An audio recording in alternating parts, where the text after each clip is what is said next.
Bismillahirrahmanirrahim. Assalamualaikum warahmatullahi wabarakatuh. Teman-teman, kita lanjutkan materi kita membahas uji statistik non-parametrik. Dan hari ini yang akan kita bahas adalah uji Kruskal-Wallis. Jadi uji Kruskal-Wallis ini adalah uji statistik non-parametrik untuk 3 kelompok atau lebih yang independen. Sebelum kita praktekkan di SPSS, sedikit saya bahas tentang konsep penggunaannya terlebih dahulu. Jadi seperti yang sudah disampaikan bahwa uji Kruskal-Wallis ini adalah uji non-parametrik ya, yang menjadi uji alternatif dari uji ANOVA.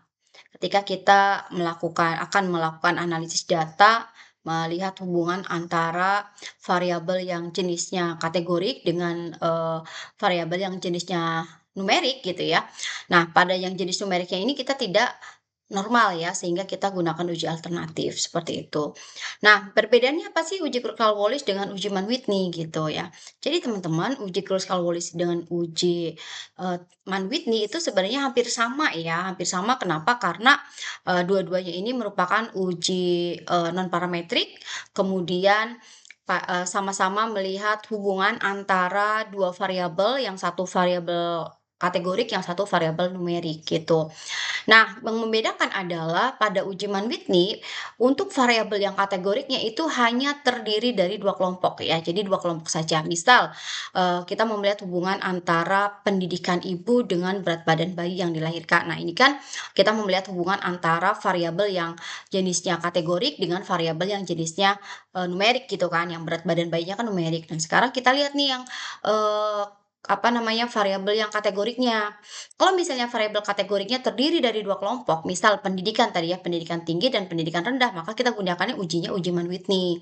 Tapi kalau misalnya terdiri lebih dari 2 kelompok, misalnya 3 atau 4 kelompok dan seterusnya, maka ujinya adalah uji Kruskal-Wallis. Jadi misalnya, untuk pendidikan ibunya misalnya pakai kelompok pendidikan SD, SMP, SMA, perguruan tinggi. Nah, itu kita gunakan uji Kruskal-Wallis ya. Jadi seperti itu, perbedaan antara uji Mann-Whitney dan juga uji Kruskal-Wallis gitu ya. Kalau, persamaannya ya sama-sama uji, non-parametrik dan sama-sama datanya adalah data yang bersifat independen. Jadi bukan untuk menganalisis data yang berpasangan atau data yang prevos ya. Uji Kruskal-Wallis digunakan untuk data yang eee, independen seperti itu. Dan uji Kruskal-Wallis ini adalah uji alternatif dari uji ANOVA, one way ANOVA ya. Ketika kita tidak bisa menggunakan uji, one way ANOVA karena data numeriknya tadi tidak berdistribusi dengan normal, maka kita bisa menggunakan uji Kruskal-Wallis. Seperti itu, teman-teman. Baik, di sini saya akan langsung ke contoh. Saya punya data ya, data tentang tingkat dukungan dan juga skor kepatuhan. Jadi seorang peneliti ingin mengetahui apakah ada hubungan antara tingkat dukungan dan juga skor kepatuhan remaja dalam mengkonsumsi tablet tambah darah gitu ya. Dan di sini dukungannya ada 3 kelompok ya. Ada coding 1 ya untuk dukungan rendah, kemudian coding 2 untuk dukungan sedang dan juga coding 3 untuk dukungan tinggi. Ya ini variabel kategoriknya, kemudian skor kepatuhan ini adalah, variabel yang datanya itu numerik seperti itu. Oke, bagaimana cara melakukan analisis uji Kruskal-Wallis ini? Kita akan gunakan SPSS dan langkah-langkahnya yang pertama seperti biasa, kita akan input dulu atau entry data ke dalam SPSS ya. Dan jangan lupa karena di sini ada data kategorik, maka, yang data kategorik ini harus dibuat label gitu ya, keterangan atau codingnya harus dibuat seperti itu. Lalu kalau sudah nanti kita tinggal klik menu analyze, kemudian pilih menu non-parametric test, legasi dialog, lalu K independent sample. Lalu nanti tampilannya seperti ini dan kita tinggal memasukkan variabel. Ya sama seperti pada uji Mann-Whitney nih.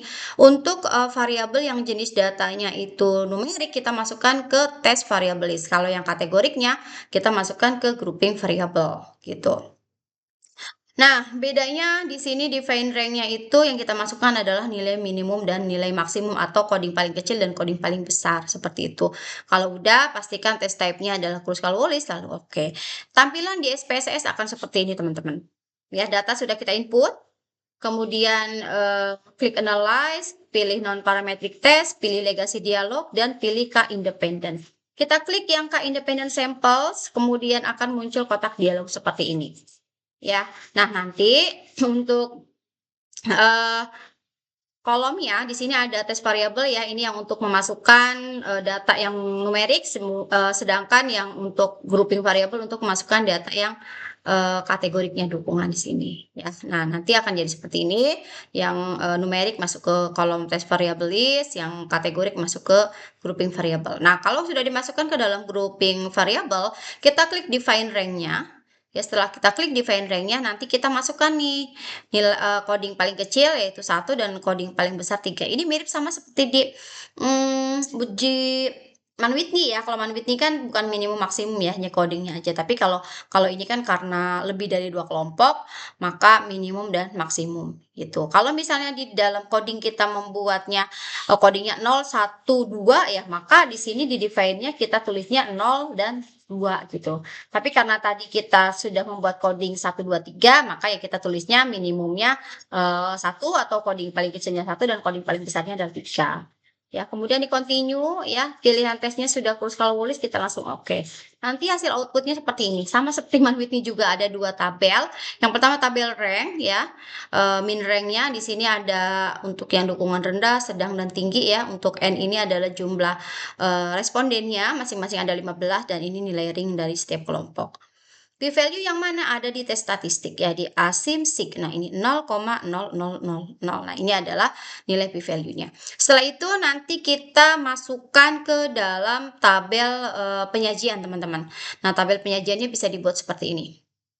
Ya, nanti variabelnya apa, kemudian kelompok dari variabel ini apa, tadi kelompoknya 3 ya, dukungan rendah, sedang, dan tinggi.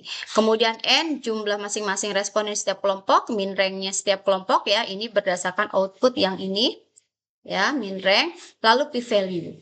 Ya, p-value tadi berdasarkan nilai yang ini. Nah, kemudian keputusan uji ini boleh kita hapus aja kolomnya, nanti tinggal kita buat di interpretasi ya. Dan berikut interpretasi hasil dari uji Kruskal-Wallis berdasarkan tabel ini ya, teman-teman. Jadi berdasarkan tabel 1 diketahui bahwa masing-masing tingkat dukungan memiliki jumlah responden yang sama yaitu 15 orang. Kalau misalnya respondennya beda-beda ya kita tulis berapa kelompok 1, berapa kedua, berapa ketiga kayak gitu.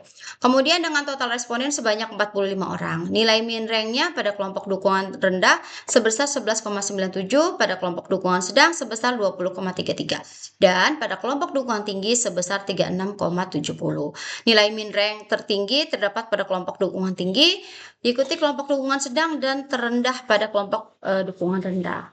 Selain itu, nilai p-value sebesar 0,000 ya, kurang dari 1, kurang dari nilai alpha p-value-nya ya 0,05, maka kesimpulannya ada perbedaan yang signifikan atau dengan kata lain ada hubungan antara tingkat dukungan dengan skor kepatuhan, seperti itu. Oke, teman-teman, kita lanjut praktek ya ke SPSS. Nah, ini datanya sudah kita entry ke SPSS, lalu di variabel yang kategorik juga sudah diisi ya, value-nya atau labelnya atau apa codingnya gitu ya. Nah, kalau udah kita tinggal klik analyze, lalu masuk pilih non-parametric test, pilih legacy dialog, lalu pilih yang K independent ya, pilih yang K independent samples. Ini kita klik. Nah, ini untuk skor kepatuhan ya, tadinya seperti ini teman-teman. Nah, ya nanti kita masukkan yang dukungan, yang skor dulu kita masukkan ke tes, lalu dukungan kita masukkan ke grouping. Kalau udah kita pilih define rank, nah ini minimumnya 1 dan maksimumnya adalah 3. Ya, ini coding paling kecil 1, coding paling besar 3. Kalau udah continue, ini tipenya sudah Kruskal-Wallis, kita langsung oke. Nah, ini adalah outputnya seperti yang tadi sudah kita bahas ya. Ada N atau jumlah responden masing-masing kelompok, nilai min rank masing-masing kelompok, dan ada nilai p-value. Demikian teman-teman ya untuk melakukan uji Kruskal-Wallis ya, insya Allah sangat mudah sekali dan diinterpretasi juga dengan sangat mudah. Mudah-mudahan bermanfaat ya dan bisa dipahami dan bisa dipraktekkan. Terima kasih atas perhatiannya. Saya Iri. Assalamualaikum warahmatullahi wabarakatuh.